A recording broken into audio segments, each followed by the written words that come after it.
For 15 years, before I made the decision that I was going to stand up and be a professional speaker, for 15 years, I allowed fear to keep me silent. One, I thought that I would not be good enough. I have no college training. I never worked for any major corporation. I mean, there's some things I feel strongly about, but why would anybody would gather in an auditorium to listen to me? I mean, I'm nobody. And that kind of thinking fed the fear of failure, fed the fear of disappointment, fed the fear that I wasn't good enough, fed that fear of they're not going to like me, I won't be accepted, I'm not qualified. All of those things paralyzed me and kept my lips sealed. There are times that the audience will not like you. You're not going to get every audience. I've experienced that. How'd you feel afterwards, Les? I felt badly.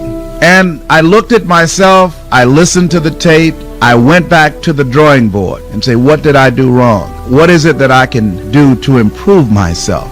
And I worked on it. I've been intimidated by other speakers. I've been on programs where the speaker before me was so good and got such an incredible response from an audience, a standing ovation. I said, oh my God, I really don't want to come up behind that speaker. I had a program I'll never forget. A young man had to speak before me, and he was so powerful, and I was the guest speaker, but he was a young kid that had been invited to speak there at this special program honoring Dr. Martin Luther King, and he did the I Have a Dream speech, and I've heard a lot of people try to do it, but on that day, he did that speech with the power, with the magic, and mesmerized the audience to such an extent. When the pandemonium died down, everybody was walking out and they said, Les Brown is supposed to speak. And I pretended to have an attitude. I said, don't worry about it, and walked out. I was relieved. I said, oh God, thank you. I couldn't wait to get into my car. I mean, that's going to happen. They're going to be speakers better than you.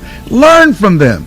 He and I became friends, and I brought him on other programs, and I learned from him, a young man much younger than I am. There are times when you're not going to be able to connect with the audience, that you're going to be off. Your memory will fail you. You're going to do some things that will embarrass you. I spoke at the National Speakers Association and stepped forward and called Cavett Roberts Dick Cavett. And I didn't even realize it at the time until the second time that I did it to make a point, incorporating a name in my presentation, and I had to keep going. I could not back up. And later people talked about me and made jokes about it, and I was embarrassed. I was hurt, and I came back. That's going to happen to you. You're going to make some mistakes. But you know, my good friend Ed Foreman has something that he anchors his life on, I think all of us can learn from. He said, anything that's worth doing is worth doing badly. And I've used it so much, I've just taken it for myself. Anything that's worth doing is worth doing right if you know how to do it right. But even if you don't know how to do it right, it's worth doing badly again and again and again until you get it right. So this fear of making a mistake, you're going to make some mistakes. You're not going to be perfect. This fear of they're not going to like me, that's right. There's some people that aren't going to like you. There are people that are going to talk about you, that are going to criticize you. There's some speeches that you are going to give, and as you listen to that later, say, oh my goodness, I should have said this and I should have said that, or why did I say that, or why did I not include this story or that statistic, or why did I get the names confused? All of those things are going to happen. Why? Because we're human. We're human. Every time I speak, I experience that fear. I get it off in a variety of ways. Part of it is I listen to tapes before I go in to speak. Part of it is I prepare myself to know that subject like the back of my hand. Part of it is I go out and I talk to the audience and I shake people's hands and I engage in small conversation to relax myself. Part of it is I visualize and I see myself successfully giving the speech and receiving a standing ovation and people loving me and accepting me and embracing me, and see myself confidently doing what it is that I want to do with that audience. The more you do it, the stronger you will become, and that fear will drive you as it drives me. I'm nervous all the time. I can't sit down and relax. I sometimes go to a banquet table and can't eat because I'm so nervous. I'm so excited. I never ever get so relaxed that I don't experience the nervousness. So I'm saying to you, don't worry about the fear. You can handle it. You're God's miracle child. I talked to a man who's going through our training. When he was a baby, he fell. He got through the rails where they were living in an apartment, from the 3rd floor. And doctor said he was going to die. He didn't have long to be here. And his mother, rather than just let him be on life support, gathered him up and said, I want to take my baby home. And he's still here, motivating people. He couldn't hear because of the injuries. Blind, couldn't talk, fell 3 stories. And now he said, I want people to know they're a miracle, because I'm a miracle. He went through some stuff. Boy, when he told that story last night, you could hear a pin drop as I was working with him on his story. He said, I've been searching for you, Mr. Brown, for a long time, for 10 years. I've been searching for you to have this moment that we're having right now, to be able to talk to you through my computer. It finally happened. I've been looking forward to this moment, sir. I said, sir, I feel honored to be in your presence. You are God's miracle child. You fell 3 stories as a baby, with the power of prayer and a mother's love. Give me my child. You determine the diagnosis, but God determines the prognosis. Give me my child. Gathered him up, disconnected those tubes, and carried a miracle out into the parking lot to get in the car to take home. Look at God. You've had some experiences. You've had some experiences that God has done for you, through you, as you, and you knew it was not you. I give him the praise. I give him the credit. Some of you, this is a breakthrough moment as you're listening to me right now. It's a breakthrough moment. You can hear me in your heart. It's stirring something up now. Now you know this is not it for you. You know when you look at me, when you look at my eyes, you know that you got to be hungry. That hunger brings out a fierceness in you that refuses to be denied, that it's possible, that it's necessary, that it's you, that you take personal responsibility for where you are. And it's hard. And you can do hard. You can do hard. I want you to think about the goals that you want to achieve, and I really want to challenge you to make up your mind that you're going to make that happen for yourself. And I hope that it's some goal that really resonates with who you are. When I was a little boy, my goal was to just buy groceries for our family. My mother worked on Miami Beach. She was a domestic worker. And my goal was to really be able to go to the grocery store and purchase groceries ourselves. The families knew that my mother had adopted 7 children. And so they said, Mamie, whatever food is left over after we eat, you can take that home to the children. They were very kind, very, very considerate people. My mother, who when she worked on Miami Beach, the people were very kind. I was appreciative of their generosity. But as a little boy, I said, Mama, one day, when I become a big boy, I'm going to be able to buy groceries for us. My goal as a little boy was to buy clothes for my brothers and sisters. We wore the hand-me-down clothes of the children that Mama babysat for when she went over in Miami Beach. And if the clothes were too small, she would let them out. And if they were too large, Mama could sew and take them up.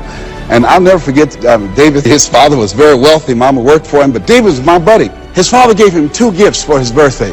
Gave him a brand new boat, but he also gave him some motivational tapes. Earl Nightingale, I'll never forget. So he said, David, man, let me tell you something. When I die, you're going to get everything. I want you to listen to these tapes. And when his father left the room, David threw those tapes in the wastebasket. I said, David, can I have those tapes? He said, yes. I said, man, your father said, if you listen to these, you can get more and do more than what he's done. He said, hey, look, I don't get everything anyhow. Go ahead, take them. I told my children, I'm not leaving them anything. If I had a quarter and thought I was going to die, I'll swallow it. It's not what you leave for your children, it's what you leave in them. I look at you, I say, you have greatness within you. You have the ability to do more than you can ever begin to imagine. No one could have convinced me that I would be doing what I'm doing right now. You know, the easiest thing I do every year is go into a sales organization and dramatically increase their sales, or go into a prison and enable prisoners to see themselves differently and teach them the methods and techniques of how to plug into the system, or motivate young people to begin to see how they can have a vision of themselves in the future and fit. That's the easiest thing I do, or train a speaker to help them to leverage their experience as a speaker and say, look, speaking is a projection of who you are, not who you think you ought to be, and come with power from a platform. That's the easiest thing I've ever done. Let me share with you the most difficult thing I've ever done. The most difficult thing I've ever done was to believe that I can do what I'm now doing. No one could have convinced me, just given my circumstances. I earn millions of dollars every year. No one could have convinced me. If both my parents came up here right now, I would not know either one. No one could have convinced me, being labeled educable, mental retarded, born in an abandoned building on the floor in Liberty City, poor section of Miami, Florida, failing twice in school, no college training, never worked for a major corporation. I did not know I can do what I'm doing right now. Never forget Mike Williams, my mentor. I think a lot of people fail in life because of the fact that they need some mentoring, they need some coaching. See, you can't see the picture when you're in the frame.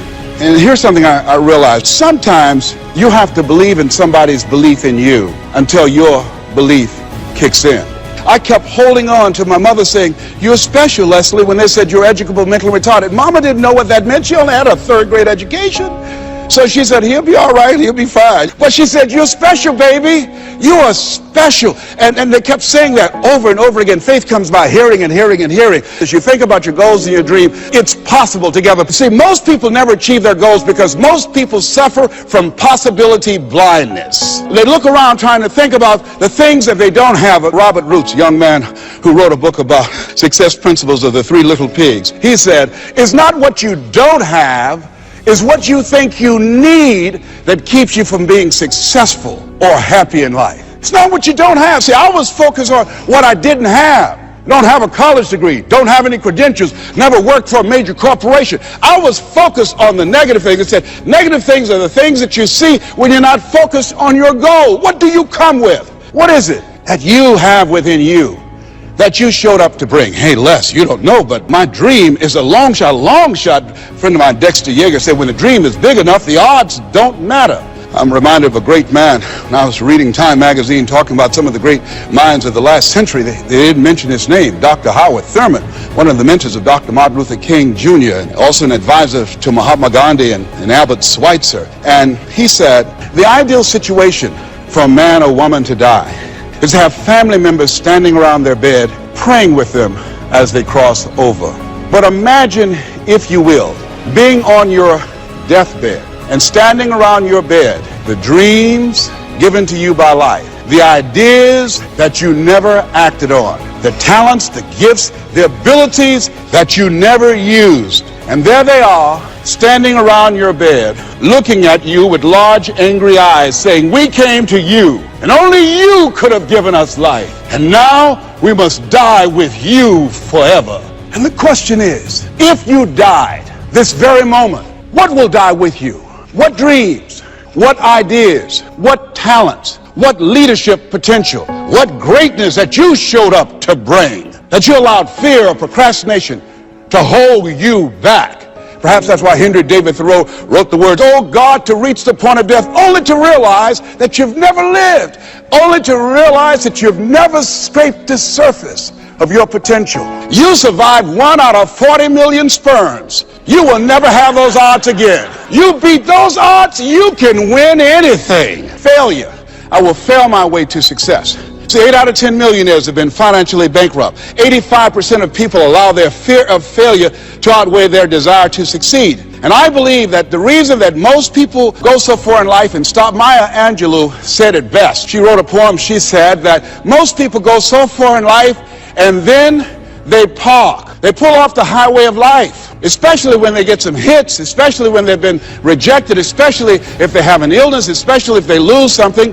They park. And I take it further. They don't even turn on their emergency lights. It's not because that they are broken down. They don't want anybody to stop and say, "Hey, look here, I've got some jumping cables in my trunk. You need a jump? Hey, look here, there's a service station ahead about 3 or 4 miles. I have a can. I can take you up there and get some gasoline." "Oh no, I'm just fine." I had a talk show once, and highest rated, fastest canceled talk show in the history of television. And I was excited. You know, when the time I came into television years ago, television was based upon conflict and controversy. So I said, I want a solution-oriented talk show. First concept of that kind. High ratings. And the syndicators say, "You just got lucky. Come on, let's do these other type of shows. You can be Jerry Springer." "Oh no, that's not why I came here." No, I believe that we live in the greatest country. I'm not going to come here and sell out on who I am. I'm not going to compromise. I'm not going to lower my standards for you. No, that's not why I showed up. And so they fired me. Security walked him out. I said, I can walk by myself. But let me tell you what happened. I took a hit and I parked. It wasn't that I didn't have the ability to do more. My concept was good. But what happened when I took the hit, when they canceled the show, I canceled myself. When they said the show is going to be taken off television, it won't work, I told myself, Les, you can't succeed in television. And I parked. You know what I did? I went back to my comfort zone as a motivational speaker. I'm doing better than most people. That's nothing to compare yourself and then make yourself feel better. No, I parked. I didn't have my emergency lights on. I didn't want to show up on the radar. I parked. You know how long I parked? I parked for 10 years. Do you hear me? Now, unlike Regis Philbin, when his shows were canceled, he kept going. He kept going. He kept going. And he got other shows. I bet you somebody gave him a push. Somebody said, hey, you need a lift. I didn't even make that an option for me. I got off the highway. I went back to my comfort zone and I parked. The show failed and I identified myself as a failure. One day, just flipping the channels, looking at PBS and saw Wayne Dyer, my friend Wayne Dyer. We're both in our 60s. Wayne is still doing it. I said, hey, I've got some more stuff in me. I've got another PBS special in me. I've got some other ideas. You know, Oprah and Phil, they're doing my stuff. Maybe I need to come back out here. And I went back and started calling PBS and different people. They said, Les, what happened to you? I said, I didn't know whether or not anybody would be interested in me because the show was canceled. No, you had some good ideas. And when they said, yeah, we would love to do a show with you. I went into the studio and people that worked with 10 years ago, they were still there. And I said, guys, you know, do you guys still have it? They said, we have it. Do you have it?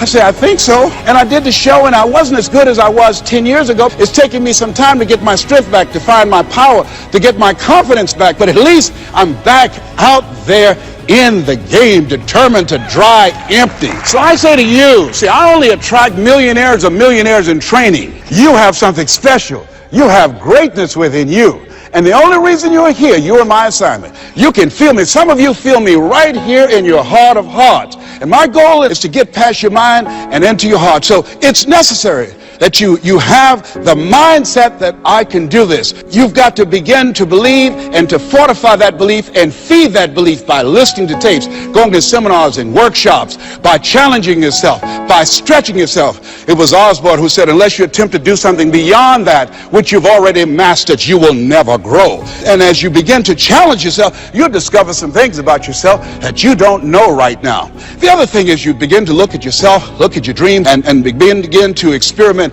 and stepping into your greatness. One of the things that's very important, whatever goals and dreams that you have, make your move before you're ready. Make your move before you're ready. We're instructed in life to walk by faith and not by sight. See, you want to really begin to stretch yourself. You want to become a risk taker. You want to raise the bar on yourself. Most people won't do that. See, most people engage in low life living, low risk living. If you're not willing to risk, you cannot grow.